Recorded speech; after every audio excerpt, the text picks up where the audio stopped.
Hillary Clinton speaking on national security, starting out her speech pretty subdued, seemingly quiet, and then becoming more forceful when giving a parting shot to Donald Trump and his overtures and statements about Russian President Vladimir Putin. We have the panel still with us. Tammy, Bruce, Eric, and Patrice are still with us. Tammy, it looks like three things Hillary Clinton was trying to accomplish.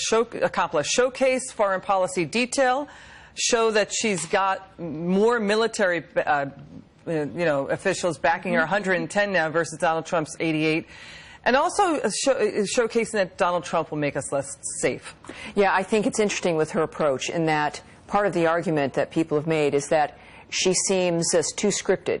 This was, at the very least, you might not agree with what she was saying, a much more centered approach, more comfortable, more natural in her delivery. So that's I think, a very deliberate thing she's done.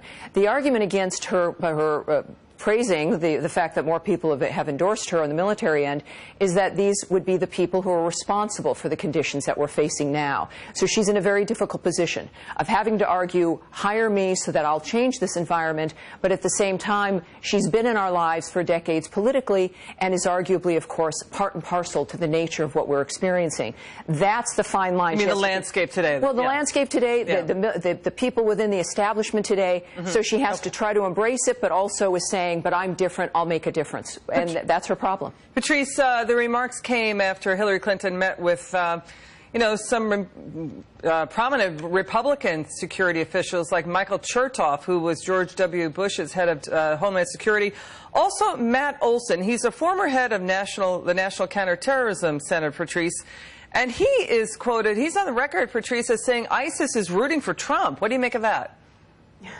I think it's a pretty interesting comment, and whether that's true or not, I think that's a little bit of speculation on his part. But I think, interestingly, to the point about her style and delivery, I was listening for her substance, and she talked about being someone who can put partisanship aside, who wouldn't be reckless with her words, and I find that hard to believe when we think about some of the things that she said about people who disagree, who may agree with Trump, and who disagree with a progressive point of view. All right, let me ask you, Eric, and you are a Democrat strategist, right? Eric, just want to be clear about that. I'm an independent. Oh, you're an independent. Thank you for that. I appreciate that. Thank you, Eric. Thank you for that. Yes. To Tammy's point, the rise of ISIS came after the U.S. backed out of Iraq, and it set the stage for al-Qaeda remnants to pour in.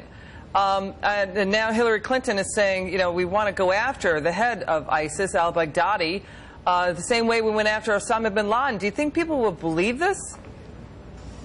I think that you have someone who is known to be a hawk, certainly within the military. I think that's been her reputation. I don't think they're going to doubt that she would hunt down ISIS and certainly key leaders of ISIS. By the way, I agree with Tammy. I think on the style standpoint, I think she really did loosen it up, and I think that's an important piece that will help her later on.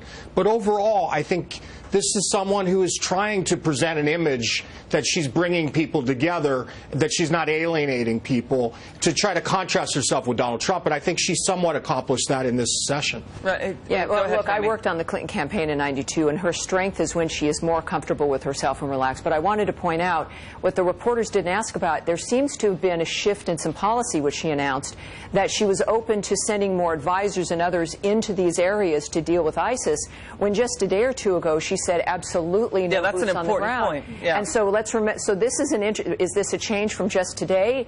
Hopefully, a reporter will ask. But that's, I think, a significant difference that she mentioned. Yeah, that's right. Anywhere from 5,000 to 6,000 troops, Patrice, are in Iraq right now. Do you think Hillary Clinton would send more troops in if she's elected president?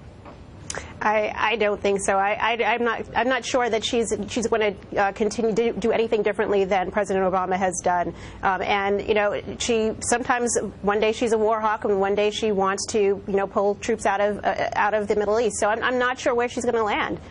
All right, Eric, Hillary Clinton as Secretary of State, and certainly the Obama administration, has been criticized over the Russian reset, Eric.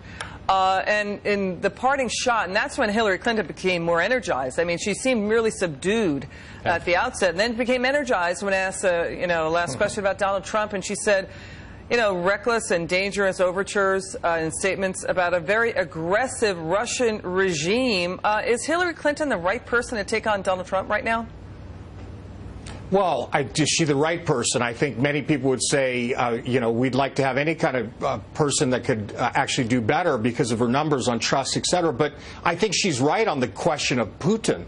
I don't think there's anyone that would disagree with that. I think he's got the favorability in the United States of 8% because of the things that he does. I don't get Donald Trump's he's 82% love because affair he with squelched the Putin. opposition, right? The 82%, he's basically squelched the opposition No, in Russia. 8%, and I'm saying 8% favorability in the United States. Okay, When in polls that I've seen of Americans, you're right in terms of Russia. I'm surprised it's that low, given the 82% in Russia. Okay. Why isn't it 100%? Yeah, that's a good point. Well, you've been terrific, panel. Really appreciate it.